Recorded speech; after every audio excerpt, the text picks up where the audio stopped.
Happy Friday po sa ating lahat. Ako si Benison Estareja. Patuloy pong epekto ng tatlong iba't ibang weather systems po sa ating bansa.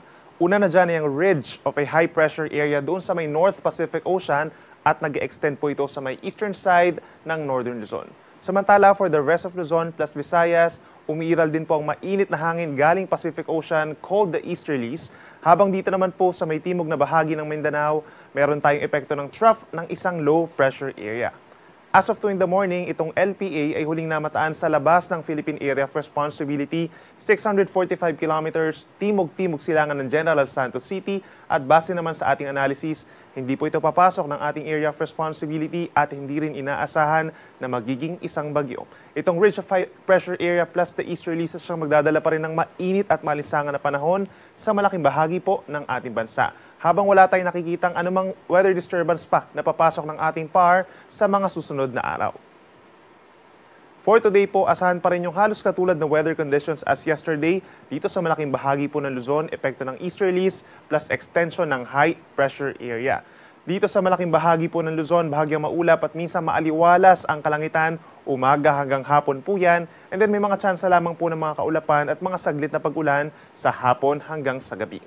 Dito sa Metro Manila, temperature natin is from 24 hanggang 35 degrees Celsius. Take note po, kahapon nakapagtala tayo ng record temperature dito sa Metro Manila for this year na 35.5 degrees Celsius na actual temperature.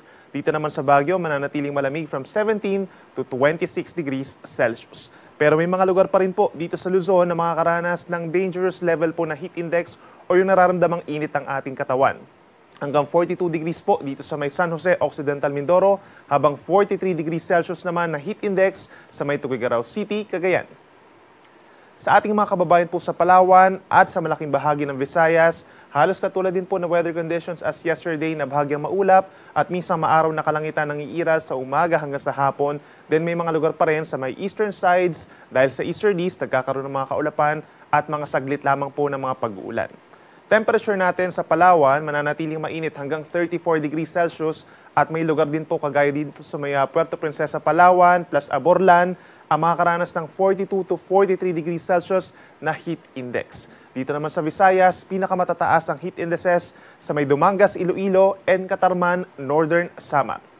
Panguli sa ating mga kababayan po sa Mindanao, may mga pag-ulan pa rin dito sa timog na bahagi kabilang ng Davao Region and Sorsogon dahil dun sa trough or extension naman ng LPA sa timog ng Mindanao. So meron tayong paminsan-minsan lamang na mahina hanggang katamtaman na pag-ulan doon.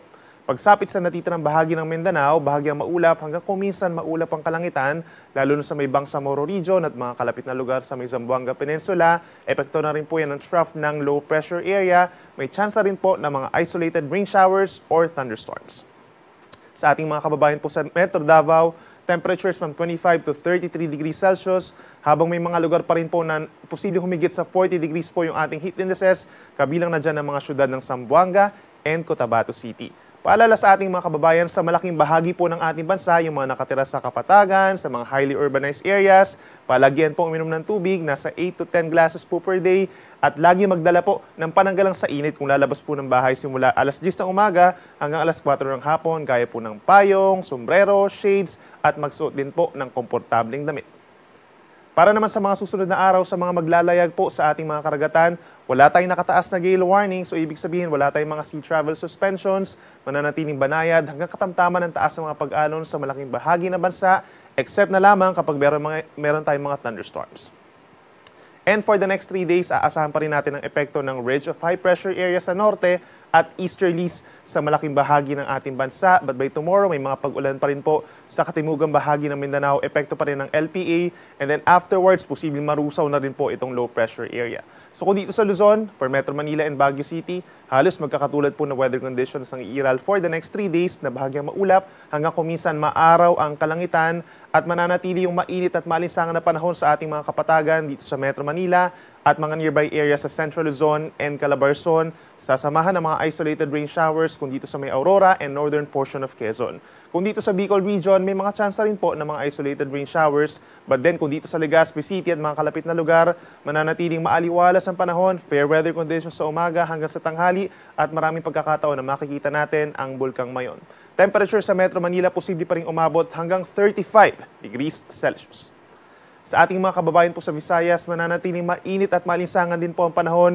Epekto yan ng easterlies. So kung dito sa Metro Cebu hanggang 33 degrees, pero posibleng makaranas sila ng 38 to 39 degrees Celsius na heat index, habang pinakamatataas pa rin po ang heat index dito sa may Iloilo, Rojas Capiz at Northern Samar, habang may mga isolated rain showers or thunderstorms pa rin na mataas ang tsansa sa may eastern side of Visayas.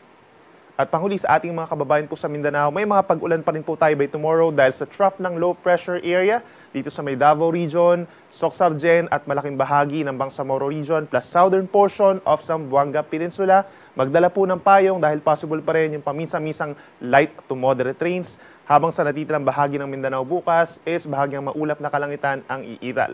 Pagsapit naman ng Linggo at Lunes, malaking bahagi na ng Mindanao makakaranas po ng fair weather conditions, maliwalas sa panahon, but then may mga tsansa pa rin po ng mga localized thunderstorms, lalo na sa Caraga Region and Davao Region.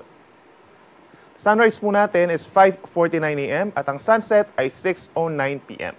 Para po malaman ang kabuang listahan ng mga heat indices sa ating bansa, bisitahin lamang po ang pag-asa.pusc.gov.ph/climate/heat-index.